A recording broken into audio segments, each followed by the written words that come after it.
Welcome back to another episode of the Pivot and Go podcast. Thank you for being here with me today. You literally could be anywhere you want to be, like anywhere. I mean, you could come out to California and hang with me if you want, but thank you for being a committed listener to this podcast. And we got a treat for you today. Pick up those paintbrushes, the air paint, any kind of artistry work, and get ready. We have the top, who I consider the top artist.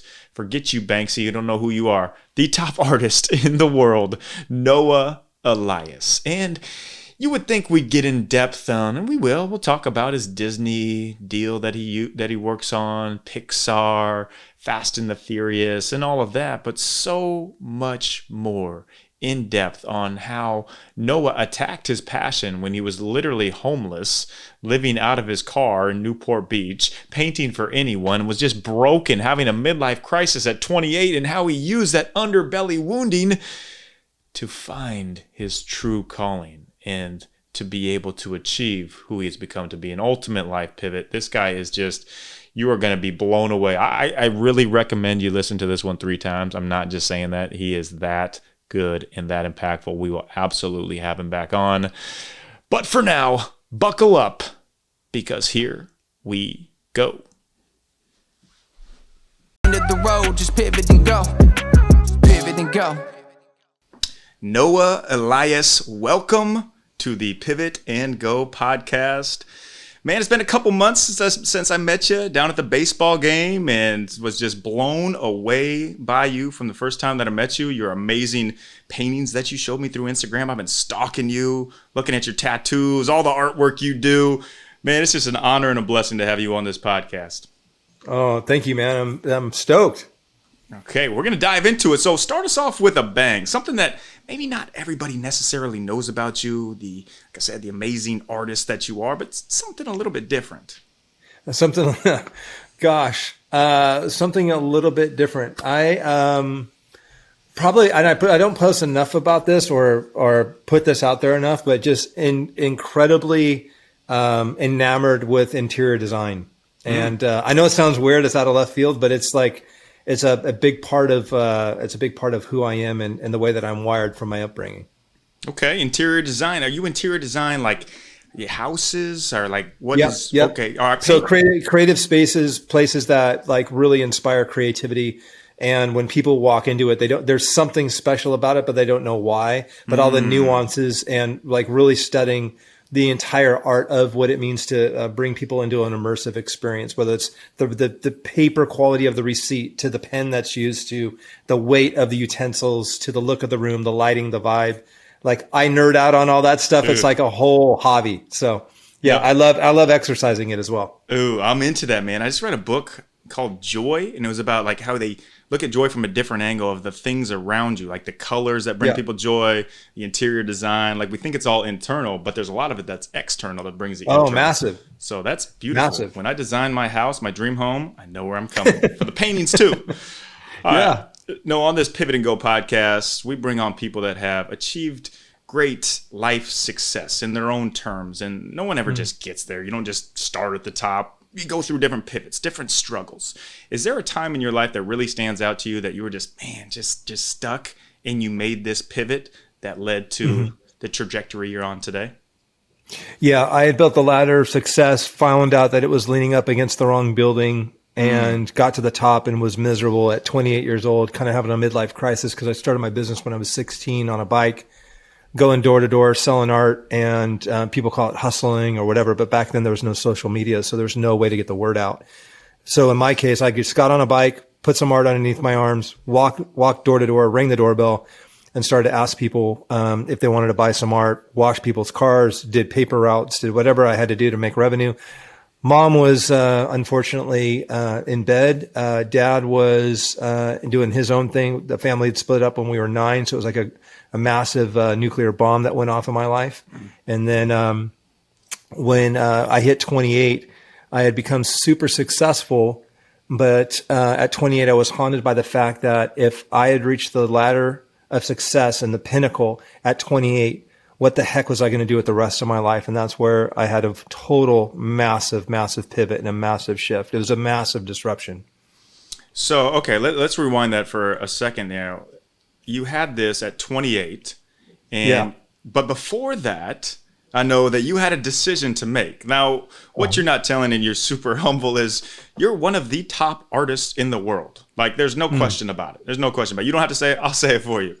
But you had a lot of good options, right? How did you settle on being like, okay, I'm going to make painting. I'm going to make art. Yeah. I'm going to make this my living. This is my calling. The great over good. How did you deal with that? Well, I was terrified because it's one thing to be a creative and an artist, looking at life through the lens, looking at the world through the lens of the way the world sees success. And the terrifying thing about that is success is typically measured by status, money, possessions. Right. And the disruption for me at 28 was basically to see things through a biblical world lens. How did God see me? How did he design me?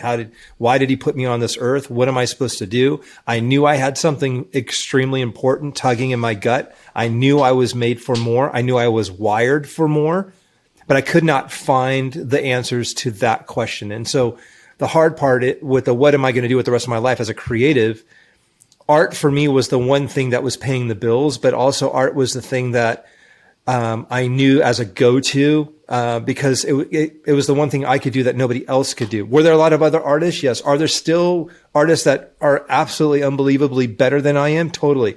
Am I the worst? No. Can I do some art? Yes.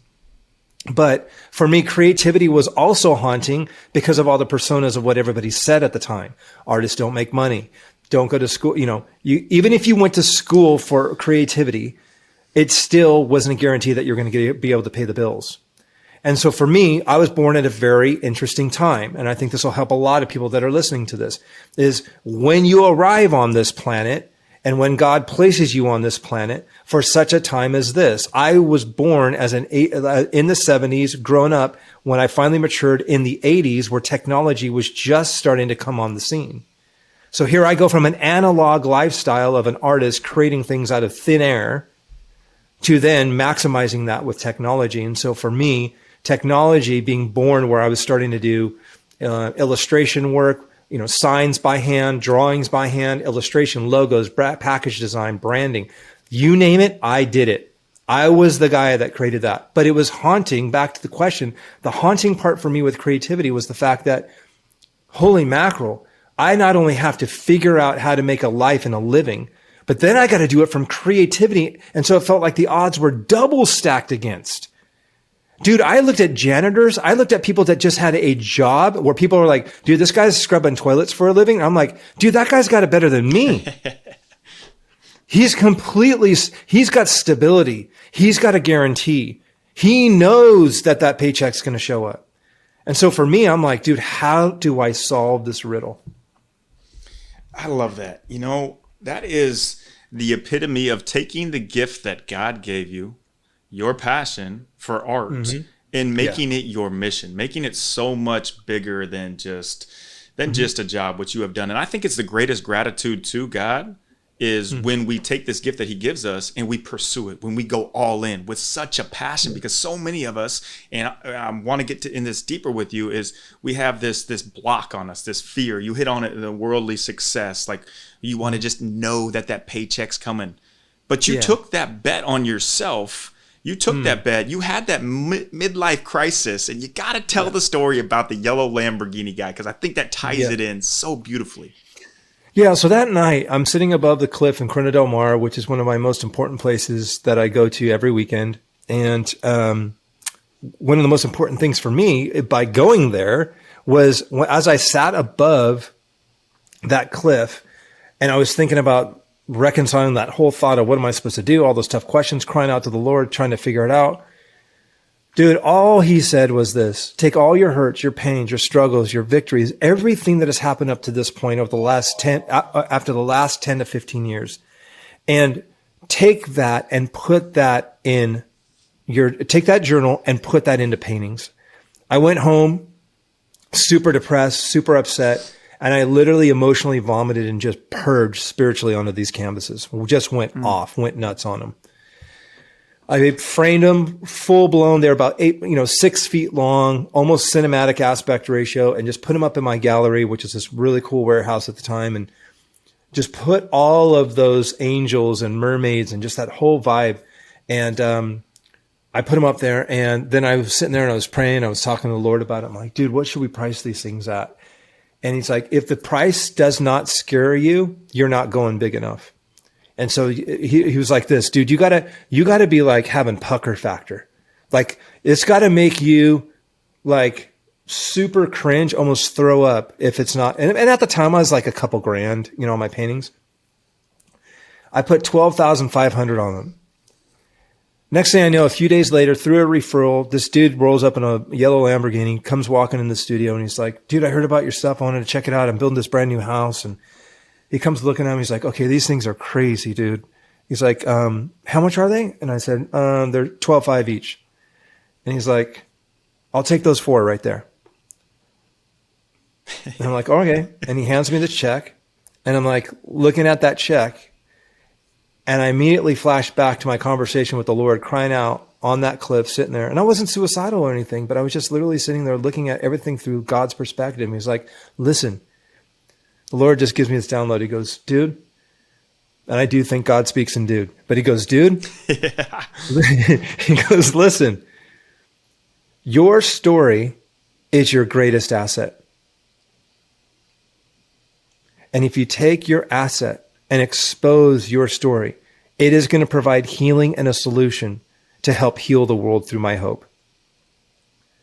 And most people want to keep the underbelly of their life and want to keep the underbelly of everything that's happened to them.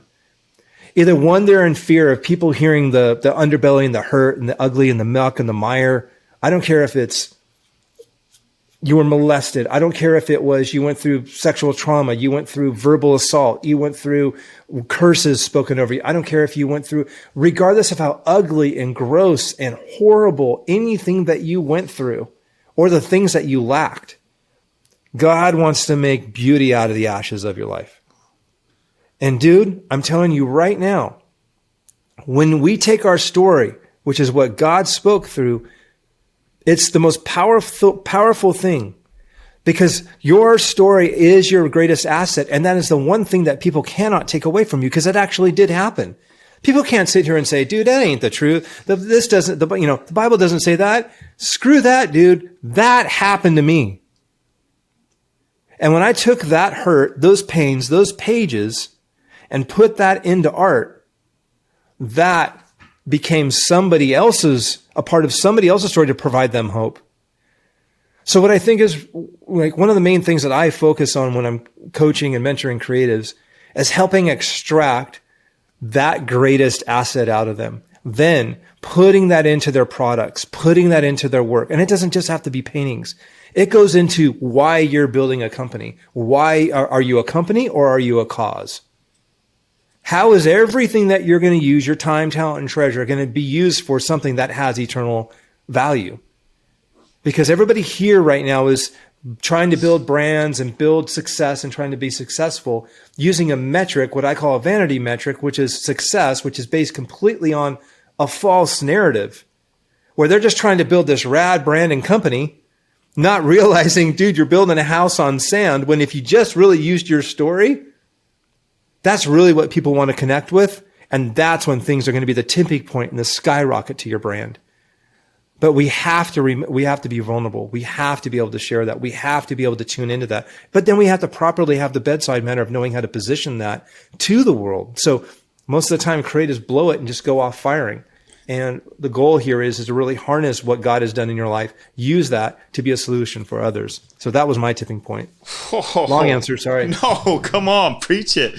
Beauty out of the ashes, Noah. Wow. And a company or a curse, we're going to get into this. We're going to get into this fear, but it's so true. Like, nobody has it all together. But yet we all want to paint that picture, this Instagram picture that we all do have it together. But it's the ones who are willing to show their underbelly wounding like you did and just be like, God, you know what? Like, you use this how you want to use this. You put me through this for a reason and a purpose. Now, what is it? And for you to see that and pursue it is a whole nother ballgame too. Because some people might see that, Noah, but it's also going to be, and we see this too in building our personal brands, because we don't have that person that we're working that we got to report to, and we want to build the brands. And hey, it's that dance of look at us, but also the humility and the real reason why we're doing it. And I think like what you talk about in just the social media, how technology is a real issue that is destroying the world, and what you do with your productivity as far as email, texting, social media. I think that is so needed, man. I want to dive into that before we come back to the fear that holds us all back. Yeah. So what, in terms of productivity, is that what what would you like to touch on? Which one? Well, let's just talk about like how technology is just crushing the world, crushing this youth that we have, and how we're so dependent on technology, and how do we guard against that? Like, what are your habits that you set up where you make sure that you're keeping the most important times? Because I've heard you say my number one client is my wife, and I love that. And you talk about your best days, taking them, your kids to the trips they want to go on, but too many of us just get so caught up in, I got to build this, I got to build my career. Like everybody's, and I think God's looking down at us, just laughing. He's probably like, no, David, like that's cute, man. What you're doing is cute, but what are you really doing? So long question. How do you bucket your times to make the most important? Okay, dude, you can do 3 things with your time. And this will be kind of a drink off the fire hose. You can do 3 things. You can do 3 things with your time. You can spend it, you can waste it, you can invest it. Okay. So there's 2 things that can happen with your time every single day. You can either put it into a shredder, or you can put it into a vault, into a safe. And so we all have the same amount of time, 168 hours a week. But some of us spend them. Some of us waste them. Some of us invest them. My time, my talent, and my money, those 3 things are going to be measured at the end of my life. And the smart ones that are like the 1%ers on this earth, which is who I love to work with, I love to take those individuals that know that they're going to stand on the scale at the end of their life, and their time and their talent and their money is going to be measured. And God's basically going to say this: I spent everything with my son and sacrificed everything that I had to put you on this earth so that you could have eternity with me. As a result of that, I became your investor. So I bankrolled your life, but you made me a silent partner. That's one of the gnarliest things I could ever imagine hearing from my Heavenly Father, not at the end of my life, but on a weekly basis, on a daily basis. My Heavenly Father has underwritten my life, providing me time, talent, treasure, my wife, my kids, relationships. But I'm looking at my life through the lens of saying, how much am I actually investing into those things which are eternal? And there's only a couple things that are eternal. One is God's word. And the only other thing that's eternal is people's souls. But yet I'm taking the time and the talent and the treasure that's been entrusted to me, and I'm either spending it, wasting it, or investing it. So when I hang out with people, I don't waste it, and I certainly don't spend time. I invest every single time. When I decide where we're going to go, we don't spend time. We don't waste time. We invest time. I want to help individuals come to know who God is and arrive standing at the judgment seat of Christ as you enter in where you're going to need it forever as the biggest billionaire ballers in eternal stock. The world is living and playing and operating in, and technology is, I'm about to land the plane on this point. They're landing and operating in Confederate dollars. They're judging their time. They're judging what they do with their money. And they're judging all of that in vanity metrics. And the enemy loves it. Because you want to know how the enemy can keep believers from being effective and bearing fruit? If he can just do whatever he can to keep things as distracted as possible. His number one goal is to keep you and I as distracted as possible. Now, there's a lot of successful, a lot would say are successful individuals, leaders, business owners. And you could say they're a believer. But if you really look at what God says in his word about the parable of the sower and how these individuals respond to God's word, and that seed falling on gravel, that seed, not having a root, that seed getting choked out. But honestly, David, where I fell was I was that believer in third soil. I was super, super busy on a hamster wheel. Man, my calendar was full. Man, we were doing a lot of cool things with a lot of people. We looked really, really busy. I went to bed operating on 18-hour days every single night. I was building winery after asset. But you know what the problem was there? You couldn't drink my wine. I didn't have any fruit. I was busy, but I had nothing to show for it that had eternity written on it. And that's where the Lord says, because the deceitfulness of wealth and the riches and the dangling of the carrot of what this world has to offer. And what's the number one way to get that advertised? Social media, email, distraction. You get a report every single Sunday, probably around 9, 10 o'clock. Apple does that wonderful job of saying, hey, here's how much screen time you were up this last week. And typically, you're going to get that while you're sitting in church. And what I think is really fascinating is when we look at how we're allocating the time that we actually have on this earth, I had to get a hold of it. My productivity hacks include email at 12 and at 4. My productivity hacks include, I was even thinking about it this morning, I'm doing a whole new post just on the whole idea of what I call idea mining. And some people call it self-care. I think that's a lame term.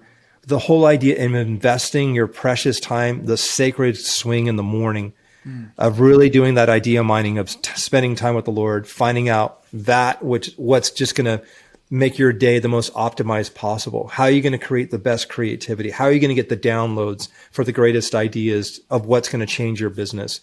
Basically, not keeping God a silent partner, but making him an active partner. He's the director. I'm the producer. But doing that, and that productivity for me is, I'm not going to be able to get those sorts of things done on a 168-hour week if I'm literally holding the pacifier of social media and email in my mouth all day. Because that's a vanity metric. And if I step on the scale at the end of my week and go, at the end of the day, social media for me is a tool, and that tool is to be leveraged as an investment. Hey, I'm all for social media. I'm all for posting. I'm all for going off, but it is an investment. And quite frankly, I just have a self-convicting baseline gun to my head that just says this.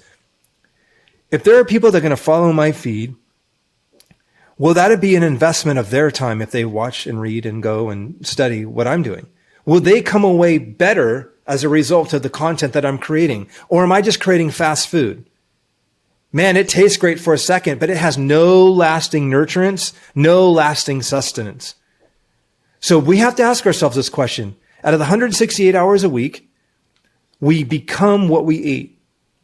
And if the lifestyle that you want has those things which are eternal, that are off the charts in terms of productivity and incredible abundance of a life of impact, not just on yourself, but your family, your wife, your kids, and everybody that you're running life with, even on your social media, that is by design.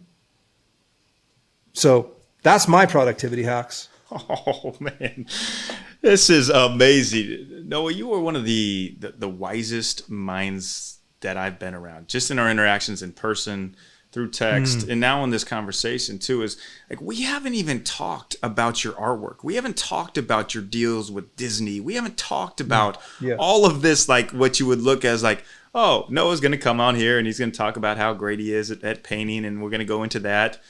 No, man. We're talking about bigger purpose. We're talking about life quality. We're talking about mission. Like, you are using your vehicle that you've been given to share a much bigger purpose. And just the way that you talk about keeping the most important, bucketed in with your times and your efficiency, it is a design the days that we live are our own artwork, our own design. So, man, right. you talking off the cusp out of the water hose. Keep doing that. You got to get on stage and do that. But man, I could talk to you literally all day, and we will get the chance to do that when we hang. Yeah. Let's talk about what's coming next for you. What the big coming next? I mean, you have great books out, Fear Hunters, Speed Bumps, but what is the big next, and how is that going to help shape the youth, shape the future? Yeah. So one of our biggest initiatives that we totally love, that like the end of our entire ecosystem, is rescuing and caring for special needs AIDS orphans in South Africa through an amazing partnership with one of our other partners, Acres of Love. And we want to do 4 homes in our lifetime. You can see it on our website, just under our purpose, under noahelias.net. But like that's the end game. That's investing into that which is eternal. That's close to the Lord's heart. You know, in the Bible, it says that he bends down over the balcony of heaven and he lifts the orphan off the ash heap. It's like you run into God at a party. You're like, dude, what are you into? And he's like, I'm really into widows and orphans. Like that's just on his heart. You know what I mean? Like, so I'm like, I want to partner with that. Like whatever my dad's about, like that's what I want to partner with. So that's big and that's exciting. But if I go all the way back in the ecosystem, you know, art is where it started. Most people look at their life as like, oh, I'm going to be an artist, or I'm going to be an accountant, and I'm going to die an accountant. I'm going to be an artist, die an artist. And honestly, that's what I thought it was going to be. But God basically said this: hey, I made you multifaceted, and the world's going to think that you're schizophrenic. But I made you multifaceted. You're going to live a portfolio life because there's more to you than just art and creativity. You're going to use that, and you're going to use that art to catapult doing online courses and master classes and helping train people and help bringing people into what you've learned. You're going to show people how to paint through master classes online because digital technology allowed that to happen. So what a wonderful way to cast the net and to help people in that endeavor. Then it became, hey, there's people that want consulting and design and vision and strategy for their business and their brand, and helping scale their ministries and helping them scale their online platforms. And then it grew to like, okay, well then all of those companies that you provide the vision and strategy for need help with implementation of building those sites and those ecosystems online and their assets, et cetera. And so then we started a whole agency doing that. And then it was like, but then there's all these folks that are blank canvases that need help with vision and strategy for their life and their brand and their ministry, their mission and their kingdom assignment. So do a whole initiative just to help that. And as I started looking at this whiteboard of like, wait, it started with this art, and the Lord used that as the spark to create a wildfire of an ecosystem that allows creatives to be able to come in depending on what their need is, depending on how big that they want to go. And for me in that endeavor, the newest thing is we're doing a brand new course called The Profitable Artist. And it's based on this new book that I just finished. And really what it is, it's not just for artists, because we're all creatives, but it's really helping individuals see that every single one of us has assets in our life. Every single one of us needs to build a platform. Every single one of us needs to reach an audience. And I can help those even if they're in a cubicle working for a corporate job. But for me, nobody, I could not find anywhere in the world that was doing this through a biblical world lens. Because there's these silos of, hey, we'll help you do this in the kingdom realm. Hey, we'll help you build a successful business. I'm like, that is not a life approach. Let me just kind of close it out with this, dude. And this will kind of put a bow on everything to really help put it into perspective. Here's what I've discovered in 35 years of being in business and doing all of this. After surveying, after witnessing, after investigating, and after working with creative entrepreneurs for the last 35 years, here is what I've arrived at. The Christian businessman and woman is the most underserved, under-maximized missionary on the planet. Here's why. They have more influence Sunday to Sunday than a mega church. Mm-hmm. You've got more people on your social media. You have more people on your email list. You have more people in your customer base. You have more people as your employees. You have more vendors. If I pull all of those people together, you've got thousands, if not hundreds, tens of hundreds of thousands of people that you have influence over that most churches wish and prayed that they had. So what does a woman or a man, individual, that has that sort of influence get the backstopping training to be able to say, dude, you're the church? Sunday to Sunday, you're the most underserved, undersupported missionary on the planet. But you're thinking that you're just going to go Sunday to Sunday, get a dose of medication, rinse and repeat, same message every single Sunday, and it's the same thing every single time. I want to help you understand the fact that life to the full, when you're living in your calling, is not something you'll ever want to retire from. And it's something that continues to get better and better. And why would you ever want to retire when you know the most people that you've ever known and possess the most wisdom that you've ever had? You will never, ever want to ever run from, nor, watch this, this is not a life that you want to escape from. Most people are like, dude, I want to get on vacation and just go to Bali and all this. To escape from what? Dude, if you have a rad life, dude, right, you never want to escape this thing. It's life by design. And so for me, once I was able to sit down and God got a hold of me and be able to say, dude, life to the full, obedience, my way, my yoke is easy, my burden is light. Bro, if you just do my plan and we couple your creativity and I back heaven's resources and connections and money and people and business development, dude, I will make you go beyond anything so long as your success is pointed at building my empire, not yours. And dude, that's when the business took off. That's when it went multifaceted. That's when rocket fuel got put in the tank.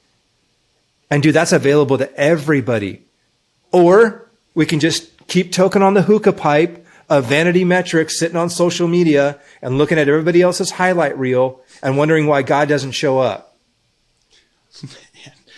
No, come on, man. I love how you live your faith, your love for Jesus on your sleeve and in a cool way. Like, you make it cool. Like, this is how it should be. Like, Jesus came and he picked all these misfits. He goes around taking these people that nobody else looks at as having success, and he makes them his closest compadres.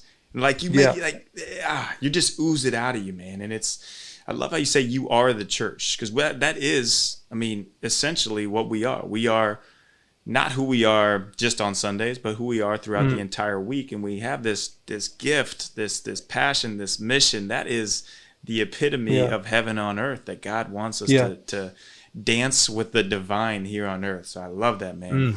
Hey, I could talk to you all day, like I've said, but I'm going to throw you on the rapid fire hot seat just for sake of your time. This is quick answers, whatever comes to your mind. Here we go. Rapid fire. Do you have a favorite mindset quote that you live by on your fridge, on your bathroom mirror, something that really stands out to you? My mentor told me, it's like, your calling is so unique to you. It'll never be lived or reproduced by anyone before you or after you. Oh, man. Beautiful. What does leaving a legacy look like to you, Noah? Not necessarily the big billboards. I think you've hit on it a lot here in this podcast of legacy, what true legacy is about. But if you could just wrap that thing up, what would it look like?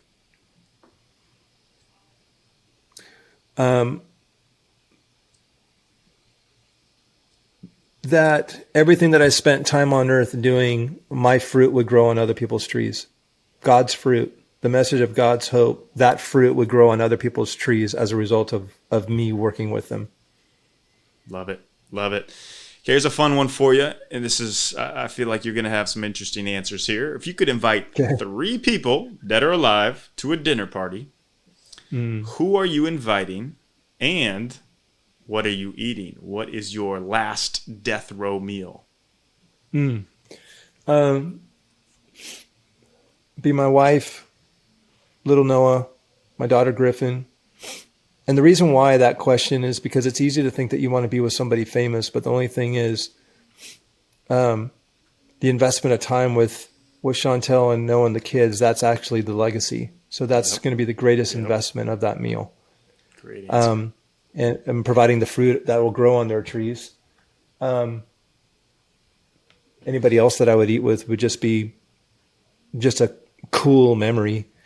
In terms of what we're eating, we eat it often, and it's super bomb. We make Ruth's Chris steaks on an iron skillet in our barbecue. We make sweet potato mash casserole with sourdough bread dipped in the juices on the skillet, followed by coffee cookie dough Oreo ice cream with a 3-shot espresso. And I'm either going to go with 8 Years in the Desert wine, Papillon, all my boy Dave Feeney's wine selections. That's what I'm going to have.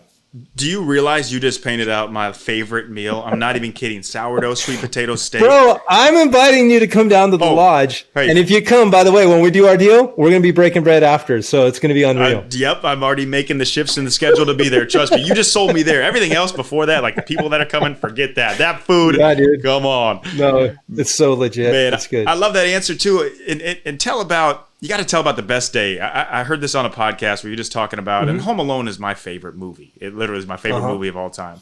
But just tell the audience real quick about the best day that you do with your kids. Yeah, everything that I've learned, everything I've talked about here, guys, the master's program is my mentorship.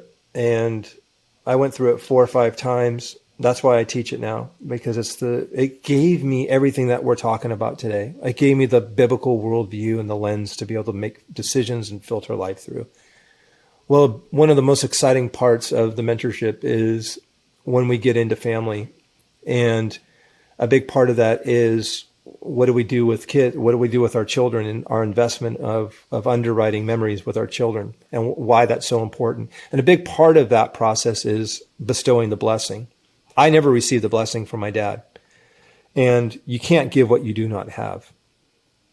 And so once I received the blessing from my surrogate fathers, it allowed me to bestow the blessing upon my children. And on Griffin's 18th birthday, my daughter, as well as Noah's 16th birthday, to be able to put your hand on your child's heart and look them in the eye and bestow the blessing upon them is one of the most profound, powerful things that you can ever do. Second, close on that blessing is reminding them of the blessing and the covenant that they live under, you as their father and as their parent, with best days. So the master's program teaches this amazing tool that you can use with your children. And so for when the kids are growing up, it's different, because, when they're little, and they were, it was all about, let's just go to Disneyland, and it's some people call them yes days, but I don't like that term, because yes, that is what you do. You do yes days, but best day is really about from the moment they wake up to the moment they go to bed, they get to have and do whatever they want to do. The only thing that you can't do is you can't watch TV, and you can't do any games. You can't go to the movies. This is us going somewhere. This is us doing something, but you can eat as much as you want, have whatever you want. And the reason why, as the kids grew up, it became more awesome to see what they really wanted, what was on their heart. So one of the most profound was when Noah was probably 10 or 11, and he just said, hey, dude. And the reason why it's really also a little bit more layered with Noah is because he has special needs with autism. And so this is a big part of our family and our calling. And for him, he's like, hey, dude, I want to do the Elf and Home Alone trip to New York. Nice. I'm like, all right, tell me what that looks like. And he's like, I want to fly first class. I want to take a limo to the Plaza Hotel. And I want to stay at the Plaza, and I want to go get pizza. I want to go get ice cream. I want to go to Rockefeller Center and go to the Lego store. And I'm like, all right, anything else? And he's like, no, that's it. I'm like, dang, dude, that's good. Like, that's baller, but it's also like, I want to make this a reality.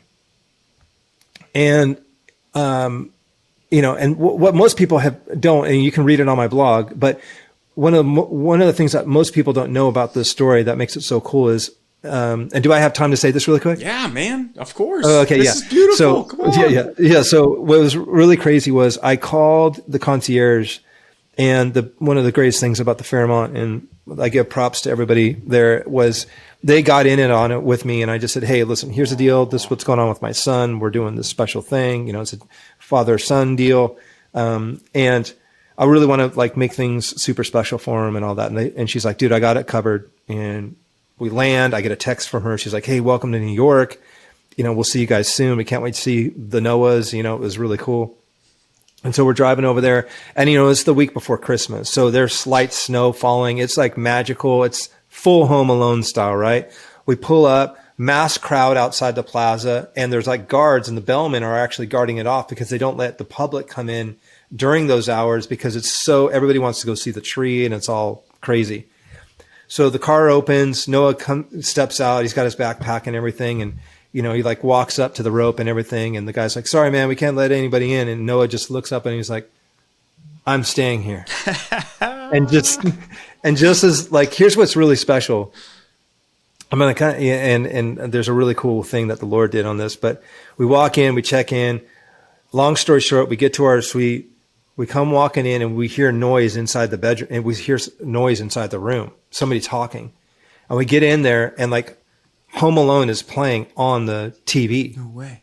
And then we come around the corner, and there's this huge, massive spread that's out the foot of the bed of candy and cookies and lollipops and all licorice, all this kind of stuff. And then there's this huge note, and it says Noah on it.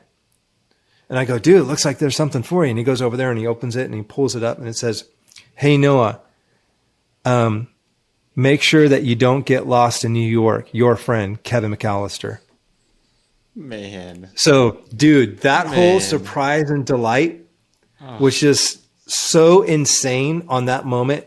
I'll never forget it as long as I live. But here's what I thought was interesting. That trip came at a time that was really tough. Whether it was financial stuff that was going on, family stuff, deaths in the family, restructuring, pandemic, like no pandemic was happening at the time, but it was like, I remember it was like the crucible of stuff was going on. So doing that trip was a stretch. Was it lavish and extravagant? Totally. But as we're walking to Rockefeller Center and I'm watching Noah just walk in the snow falling, it's magical. And I'm like, this is unbelievably epic. The Lord just kind of touched me on the shoulder and he's like, hey dude, see how you feel at him? See how you're looking at him right now? Magnify that times a million. That's how I feel about you.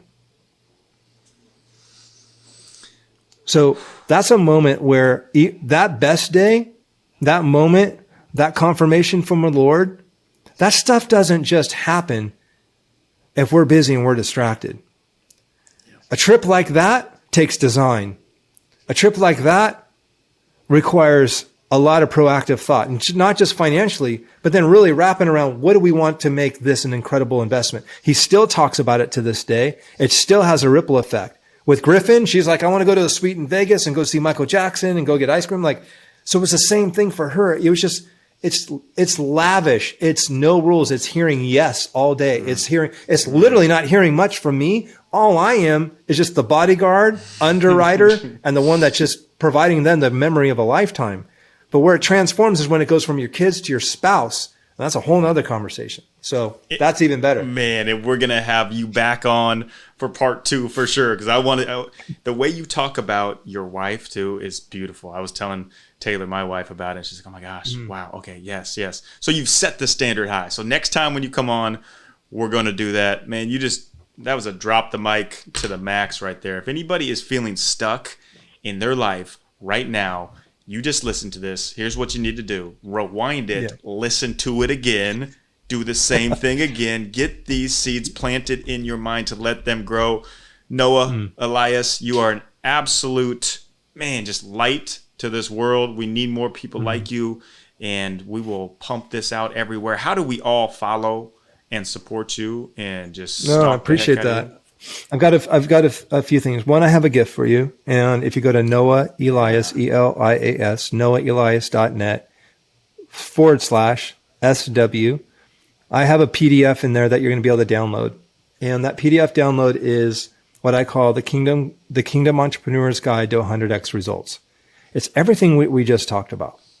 You're going to be able to download that. It's a really cool like chart. It just has some wonderful promptings to kind of prompt you over coffee. Like I've had people put them up on their wall. I've literally had them just read it over coffee every single morning. But this is just a wonderful, great way to step on the scale and prompt you in how am I doing?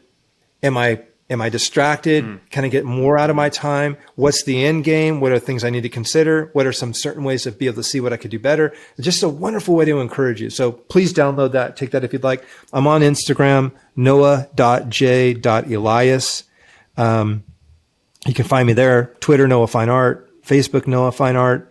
And man, I'm just grateful to do life with you guys and super grateful to be on here, dude. Oh man, trust me, the honor and the pleasure is all ours and the listeners. And check him out on Instagram. Like we didn't talk about the paintings, which is what he does, what he so called does. They're phenomenal. So Noah, we'll have you back on again. We'll see you soon for sourdough, sweet potatoes, steak, and there we go, baby. You know, man, if there's anything I can ever do for you, I'm always here for you, brother. Thank you so much, appreciate you, man. You got it. End of the road, just pivot and go. Pivot and go.